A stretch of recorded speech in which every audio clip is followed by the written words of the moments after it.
আসসালামু আলাইকুম এভরিওয়ান। 16 বছর পর গল্পের 13 নাম্বার পর্ব। আর হ্যাঁ, আজকে আমি একটু বেশি অসুস্থ, যার জন্য ভয়েসটা একটু অন্যরকম লাগতে পারে। যেহেতু এত কষ্ট করে তোমাদের জন্য ভিডিও বানাই, তাই তোমাদের থেকে একটা করে লাইক ও কমেন্ট আশা করতেই পারি। আশা করি তোমরা করে দিবা। তো চলো বেশি কথা না বলে গল্প শুরু করা যাক। চৌধুরী সাহেব হাসপাতালে ঢুকে সোজা চলে যান ছেলের কাছে। কোমা থেকে বেরিয়ে এসেছে রাফসান। আজ মিস্টার চৌধুরী ভীষণ খুশি, তবে তার মন খারাপ। উনি কথা দিয়েছিলেন ছেলে সুস্থ হওয়ার আগেই তাকে খুঁজে বের করবেন, যে তার ছেলের এই অবস্থার জন্য দায়ী, কিন্তু পারেননি। তার আগেই রাফসান ঠিক হয়ে গেছে। নিজের মনে মনে এগুলো কথা ভেবে চলেছেন মিস্টার চৌধুরী। এমন সময় পেছন থেকে কেউ একজন বলে ওঠে, স্যার আসবো? মিস্টার চৌধুরী অবাক হয়ে বলল, তুমি এখন এখানে? সে বলল, হুম। মিস্টার চৌধুরী বলল, কাজের কাজ কিছু হয়েছে? সে বলল, স্যার সেই খবর দিতেই তো এখানে এসেছি। মিস্টার চৌধুরী বলল, কি খবর? সে বলল, বলছি স্যার। তারপর সেই লোকটি বলা শুরু করে, স্যার প্রথম খবর, আপনার বেয়াই মানে আফজাল আল ইমরানের হারিয়ে যাওয়া ছোট ছেলেকে খুঁজে পাওয়া গেছে। মিস্টার চৌধুরী বলল, ইয়ার কি করছো আমার সাথে?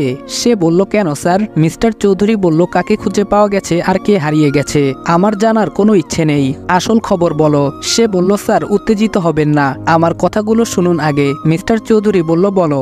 সে বলল, দ্বিতীয় খবর, আমাদের রাফসান বাবার এই অবস্থার জন্য যে দায়ী তাকেও খুঁজে পাওয়া গেছে। মিস্টার চৌধুরী বলল, কি? সে বলল, ইয়েস স্যার। মিস্টার চৌধুরী বলল, কোথায় সে? বল এক্ষুনি। সে বলল, আহ স্যার, আগে আমার কথাটা শেষ করতে দিন। মিস্টার চৌধুরী বলল, আরো বাকি আছে। সে বলল, তৃতীয় খবর, আমাদের সিক্রেট কারখানায় সেদিন কে রেড করার চেষ্টা করেছিল তার খবর পাওয়া গেছে। মিস্টার চৌধুরী এখন আর কোনো কথা বলছেন না, শুধু চুপ করে শুনেই যাচ্ছেন। আর সেই লোকটা বলে চলেছে, সে বলল, আপনার ল্যাপটপ থেকে সব ইনফরমেশন গায়েব কে করেছে তাকেও খুঁজে পেয়েছি স্যার। মিস্টার চৌধুরী বলল, হোয়াট? সে বলল, ইয়েস। আপনি যে ছেলেটার কথা বলছিলেন রাজ? মিস্টার চৌধুরী বলল, হুম। সে বলল, তার খোঁজও পাওয়া গেছে। সে কি করে, কোথায় থাকে? মিস্টার চৌধুরী বলল, কেউ? আর বাকিগুলো কারা বল। ফার্স্ট সবকটাকে আমি এক গুলিতে শেষ করব। সে বলল, রিল্যাক্স স্যার। মিস্টার চৌধুরী বলল, তুই এবার বল কে ওরা সবাই, আর কোথায় পাবো? সবগুলোকে একসঙ্গে মারবো আমি। বলে মিস্টার চৌধুরী বেডে শুয়ে থাকা রাফসানের কাছে গিয়ে ওর চোখের দিকে তাকিয়ে বলে, সবকটাকে যেভাবেই মারি না কেন, কিন্তু আমার ছেলের এই অবস্থা যে করেছে আমি তাকে টুকরো টুকরো করে কুকুরকে খাওয়াবো। সে বলল, স্যার আমার খবর কিন্তু এখনো শেষ হয়নি। মিস্টার চৌধুরী বলল, বল কে এরা? সে বলল, স্যার রাফসান বাবার এই অবস্থা যে করেছে, আমাদের সিক্রেট কারখানায় যে ফার্স্ট রেড করার চেষ্টা করেছে, আপনার ল্যাপটপ থেকে যে ইনফরমেশন সরিয়েছে, এরা কেউ আলাদা ব্যক্তি নয় স্যার। মিস্টার চৌধুরী বলল, কি? সে বলল, হ্যাঁ স্যার, রাজও কিন্তু রাজ নয়। এরা কেউ আলাদা আলাদা ব্যক্তি নয়, একজন। আর ব্যক্তিটি হলো আপনার বেআইয়ের হারিয়ে যাওয়া সেই ছোট ছেলে Adibal Ihsan, senior officer of Bangladesh army. Mister Chowdhury বলল, হোয়াট? কি বলছো এসব? সে বলল, ইয়েস স্যার, অল নিউজ আর 100% শিওর। মিস্টার চৌধুরী বলল, নো নেভার, হতে পারে না। রৌফ চৌধুরী এত বড় ধোঁকা কিছুতেই খেতে পারে না। আমার এত বছরের করে আসা প্ল্যানিং এভাবে শেষ হতে পারে না। সে বলল, বোকামি হয়ে গেছে স্যার, আমরা এতটাই ওভার কনফিডেন্স ছিলাম যে আমাদের দুর্বলতার সুযোগ কেউ নিতে পারে আমরা তা কল্পনাও করতে পারিনি। মিস্টার চৌধুরী বলল, সে এখন কোথায়? সে বলল, হাসপাতালে। তারপর লোকটি সব ঘটনা খুলে বলে। মিস্টার চৌধুরী বলল, কি ঈশিতা পুলিশ অফিসার? সে বলল, ইয়েস স্যার। মিস্টার চৌধুরী বলল, ও গড, তুই এত বোকা কখন হয়ে গেলি চৌধুরী? বাচ্চা বাচ্চা ছেলে মেয়েগুলো তোর নাকের ডগা দিয়ে তোর সাজানো স্বপ্ন ধ্বংস করে দিচ্ছে প্রতিনিয়ত, আর তুই টের পেলি না। কথাগুলো সে নিজেই নিজেকে বলছে, আর একের পর এক লাথি মারছে হাসপাতালের দেয়ালে। Don't worry dad. হঠাৎ কারো মুখে এই কথা শুনে দুজনেই পেছন ফিরে তাকায়। মিস্টার চৌধুরী বলল, তুমি কেন উঠলে? শুয়ে থাকো। বলে রাফসানকে ধরে বেডে শুয়াতে গেলে সে ওদের থামিয়ে দেয়। রাফসান বলল, I am all right dad, don't worry. সে বলল, স্যার কিছু একটা করতে হবে, আর না হলে যে কোনো সময় আমরা ধরা পড়ে যেতে পারি। মিস্টার চৌধুরী বলল, হুম, কিছু তো একটা করতেই হবে। রৌফ চৌধুরী হাঁটতে জানে না। রাফসান বলল, হাঁটতে হবে না ড্যাড। রাফসানের কথা শুনে দুজনেই অবাক হয়ে সেদিকে তাকায়। তারপর দুজনকে উদ্দেশ্য করে বলে, আমি যা বলছি তোমরা এখন তাই করবে। মিস্টার চৌধুরী বলল, তোমায় কোনো রিস্ক নিতে হবে না, তুমি আজ রাতের ফ্লাইটে আমেরিকা যাবে। কথাটা বলেই পাশের লোকটাকে অর্ডার দেয় টিকিট বুকিং করার জন্য। সে বলল, ওকে স্যার। রাফসান বলল, স্টপ, আমি যা বলছি তুমি তাই করো। রাফসান রেগে গিয়ে কথাগুলো বলে, আর চৌধুরী সাহেব ছেলেকে বোঝানোর চেষ্টা করতে থাকেন। এর মধ্যেই কেবিনে কারো আগমন টের পেয়ে দুজনেই চুপ হয়ে যান। পান এবং পেছন ঘুরে দেখতে পান রাফসানের মা ভেতরে প্রবেশ করছেন। রাফসানের মা বলল, কি হয়েছে এখানে? মিস্টার চৌধুরী বলল, তুমি রাফসানকে বোঝাও। রাফসানের মা বলল, কি হয়েছে? চৌধুরী সাহেব সব ঘটনা খুলে বলেন তার স্ত্রীর কাছে। সব শুনে তিনি রাফসানকে কিছু বলতে যাবেন তার আগেই রাফসান বলল, মম আমি যা বলছি তাই হবে, ব্যাস। ওনারা দুজনেই হাল ছেড়ে দিয়ে রাফসানের উপর ভরসা করেন আর রাফসানের প্ল্যান অনুযায়ী কাজ করতে বেরিয়ে পড়েন মিস্টার চৌধুরী। এদিকে সবাই হাসপাতালে অপেক্ষা করতে থাকে আদির জ্ঞান ফিরার। 24 ঘন্টা পেরিয়ে গেছে, এখনো আদির জ্ঞান ফিরছে না। সবাই মহা চিন্তায় পড়ে যান। এদিকে ইসি এখনো আদির কেবিনেই ওর বেডের পাশে বসে আছে। টেনশনে ওর মাথা কাজ করছে না।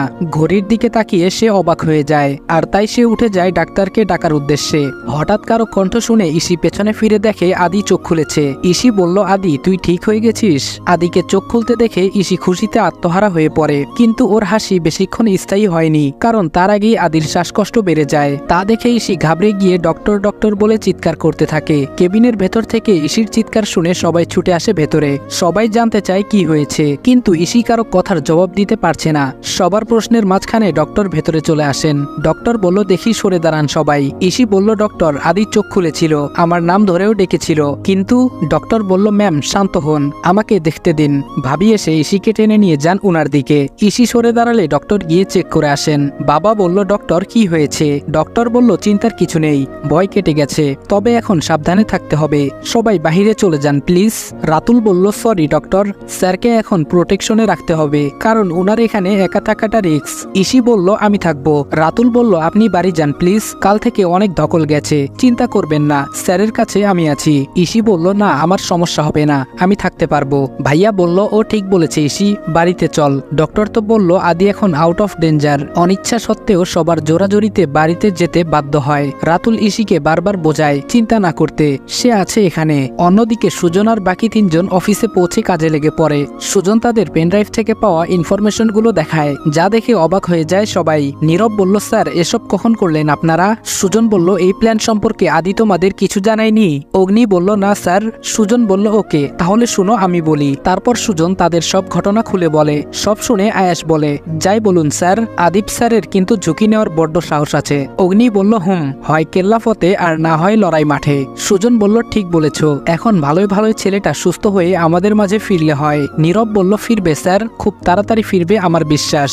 সুজন বলল, তাই যেন হয়, বলে সবাইকে তাড়া দেয়। সুজন বলল, চলো চলো সবাই কাজে লেগে পড়ো, আমাদের সময় কম। তারপর সে সবাইকে কাজ বুঝিয়ে দেয় আর ওরা সবাই নিজের কম্পিউটার অন করে বসে পড়ে কাজে। কাজের ফাঁকেই হঠাৎ অফিসের ল্যান্ডলাইন বেজে ওঠে। আয়াস উঠতে যাবে, তখন সুজন বলে, তুমি বসো আমি দেখছি। সে ফোনটা রিসিভ করে। সুজন বলল, হ্যালো, সিনিয়র অফিসার সুজন সরকার বলছি। অপর পাশের কথা শুনে সুজন বলল, আপনারা একটু সামলানোর চেষ্টা করুন, আমরা খুব শিগগিরই পৌঁছে যাব, বলে সে ফোনটা কেটে দেয়। অগ্নি বলে, কি হয়েছে স্যার? সুজন বলল, যা ভেবেছিলাম তাই হয়েছে, বলেই সে তার চেয়ারে বসে পড়ে। আয়াস বলল, কার ফোন ছিল স্যার? সুজন বলল, ইয়ার ডিপার্টমেন্ট থেকে। অগ্নি বলল, কেন স্যার? সুজন বলল, শুনো। তারপর সুজন তাদের কারণটা খুলে বলে দেয়। কারণ শুনে সবাই কিছুটা অবাক হয়। সুজন বলল, নাও তাড়াতাড়ি কাজ শেষ করো, যা করার আজকেই করতে হবে আমাদের, নাও ফাস্ট, হারি আপ। সবাই বলল, ওকে স্যার, বলে সবাই কাজে লেগে পড়ে। কাজের মাঝখানে সুজনের ফোনটা আবার বেজে ওঠে। সুজন বলল, হ্যালো স্যার। সিনিয়র স্যার বলল, হ্যালো। সুজন বলল, কেমন আছেন স্যার? স্যার বলল, আমি ঠিক আছি, তোমাদের ওইখানে সব ঠিক আছে তো? সুজন বলল, ইয়েস স্যার। স্যার বলল, ওকে গুড, আমি খুব তাড়াতাড়ি আসার চেষ্টা করছি, ততক্ষণ তুমি সামলাও ব্যাপারটা। সুজন বলল, এত ব্যস্ত হতে হবে না স্যার, আমরা সামলে নিতে পারবো ইনশাল্লাহ, আর এখন তো পুলিশরাও আমাদের সাথেই আছে। স্যার বলল, আশা করি সব এবার ঠিক হবে। সুজন বলল, ইয়েস স্যার। স্যার বলল, আচ্ছা আদির কি অবস্থা এখন? সুজন বলল, আমি খোঁজ নিয়েছি স্যার, ওর জ্ঞান ফিরেছিল, তবে সাথে সাথেই অজ্ঞান হয়ে গেছে। স্যার বলল, কি বলছো? আমি তো ব্যস্ততার জন্য ঠিকমতো ওর খোঁজটাও নিতে পারছি না। সুজন বলল, সমস্যা নেই স্যার, আমরা আছি, আর ডক্টর বলেছে আদি এখন আউট অফ ডেঞ্জার। সুজন আরো কিছুক্ষণ স্যারের সাথে কথা বলে ফোনটা কেটে আবারও কাজে মন দেয়। যান প্রাণ দিয়ে কম্পিউটারে কিছু একটা করছে সবাই। অন্যদিকে ইসি বাসায় পৌঁছে ফ্রেশ হয়ে নেয় তাড়াতাড়ি। এর মাঝে ভাবি এসে ডেকে যায় খাওয়ার জন্য, কিন্তু খাওয়ার কোনো ইচ্ছে ওর নেই। ভাইয়া বলল, কিরে ইসি কি করছিস? কখন থেকে ডাকছি। ভাইয়া রুমে ঢুকে দেখে ইসি ল্যাপটপে কিছু একটা করছে। ভাইয়াকে দেখে একবার তাকিয়ে আবার ল্যাপটপে মুখ গুজে কাজ করতে থাকে। ভাইয়া বলল, কি রে সারাক্ষণ কাজ আর কাজ? ইসি বলল, ভাইয়া প্লিজ করতে দাও কাজটা। ভাইয়া বলল, না আগে খেয়ে নিতে হবে তারপর কাজ। ইসি বলল, আমি খাবো না, প্লিজ যাও। ভাইয়া বলল, লক্ষ্মী বোন আমার, কিছু খেয়ে নে, দেখ তুই কখন বাসা থেকে বেরিয়েছিস খেয়াল আছে? পরশু বের হয়েছিলি কাজের উদ্দেশ্যে, আর সেখান থেকে হাসপাতাল। ইসি বলল, উফ ভাইয়া আমার খিদে নেই। ভাইয়া বলল, তুই হাসপাতালে যাবি তো? ইসি বলল, তা তো যাবই। ভাইয়া বলল, আচ্ছা যাস।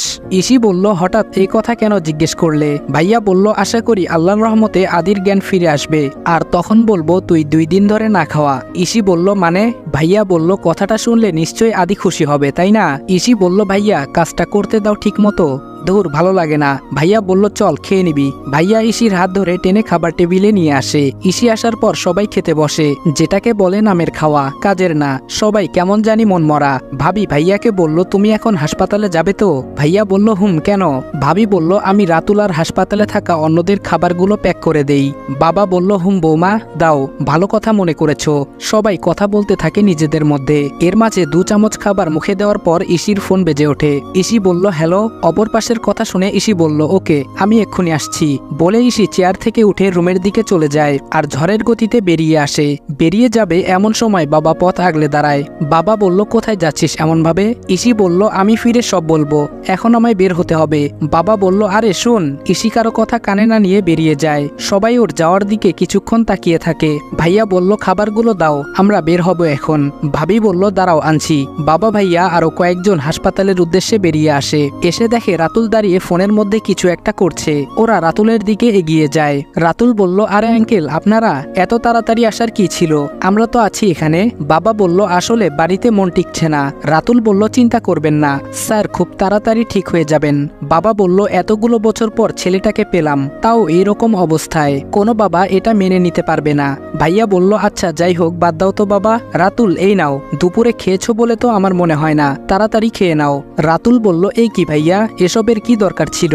আমরা ক্যান্টিনে খেয়ে নিতাম তো। ভাইয়া বলল, একদম চুপ, যা বলছি তাই করো, ভুলে যেও না আমি কিন্তু তোমাদের স্যারের বড় ভাই। রাতুল বলল, সরি ভাইয়া। ভাইয়া মুচকি হেসে রাতুলের পিঠে হাত রেখে ওকে খেয়ে নিতে বলল। বাবা বলল, ইসি কোথায়? এখনো তো এলো না সে। অন্যদিকে ইসি অফিসে চলে যায় নিজের কাজে। সেখানে সে কাজে আটকে যায়, যার জন্য হাসপাতালে যেতে পারছে না। পুলিশ এবং আর্মি 2 ডিপার্টমেন্টের দলই নিজেদের কাজ নিয়ে ব্যস্ত। সুজন এবং বাকিরা মন দিয়ে কাজ করছে। কাজের ফাঁকে খেয়াল করে নীরবের মুখ কিছুটা স্তব্ধ। সুজন বলল, কি ব্যাপার নীরব, কি হলো? নীরব বলল, স্যার একটু এদিকে আসুন। সুজন চেয়ার ছেড়ে উঠে যায়, আর সুজনের সাথে সাথে আয়াস এবং অগ্নি দুজনেও যায়। ওরা কিছু একটা দেখে বেশ অবাক হয়ে যায়। অগ্নি বলল, স্যার এখন হিসেব মিলবে কি করে? আয়াস বলল, স্যার আমরা এখন কি করব? সুজন বলল, এর জন্য তো পুলিশের সাহায্য দরকার, কারণ ওই দিন তো সিক্রেট এরিয়া ওরাই রেড করেছে। নীরব বলল, ইয়াস স্যার। সুজন বলল, কি করি? আয়াস বলল, স্যার পুলিশরা কি আমাদের সাহায্য করবে? সুজন বলল, আমি সিনিয়র স্যারের সাথে কথা বলে দেখি। সুজন ফোনটা বের করে স্যারকে আবার ফোন দেয়। সুজন বলল, হ্যালো স্যার। স্যার বলল, হ্যাঁ সুজন বলো। সুজন বলল, স্যার একটা সাহায্য দরকার। স্যার বলল, কি বলছো কি? ভুলে গেলে নাকি? দায়িত্ব কিন্তু আমারও। সুজন বলল, স্যার জানি, কিন্তু। স্যার বলল, কিন্তু কি? সুজন বলল, স্যার সাহায্যটা লাগবে পুলিশের। স্যার বলল, কি? সুজন বলল, ইয়েস স্যার। সুজন তখন সবটা খুলে বলে স্যারকে। স্যার বলল, আচ্ছা আমি দেখছি কি করা যায়। সুজন বলল, ওকে স্যার, কিন্তু যা করার খুব তাড়াতাড়ি করতে হবে। স্যার বলল, পুলিশ ডিপার্টমেন্ট থেকে দায়িত্বে কে এসেছে? সুজন বলল, আইপিএস অফিসার ইশিতা জামান। স্যার বলল, ওকে আমি কথা বলছি, তারপর তোমাদের জানাবো। বলে ফোন কেটে দিয়ে অপেক্ষা করতে থাকে। এদিকে ইসি নিজের অফিসে বসে আছে। এর মধ্যে ইসির সিনিয়র ঢুকে পড়ে ওর কেবিনে। আসসালামু আলাইকুম এভরিওয়ান। 16 বছর পর গল্পের 13 নম্বর পর্ব এখানেই শেষ করলাম। ভিডিওটা ভালো লাগলে লাইক এবং কমেন্ট করে দিও, এবং চ্যানেলে নতুন হলে সাবস্ক্রাইব করতে ভুলবে না। তো দেখা হচ্ছে নেক্সট ভিডিওতে। ততক্ষণ ভালো থাকবা, সুস্থ থাকবা এবং আমার জন্য একটু দোয়া করবা। আল্লাহ হাফেজ।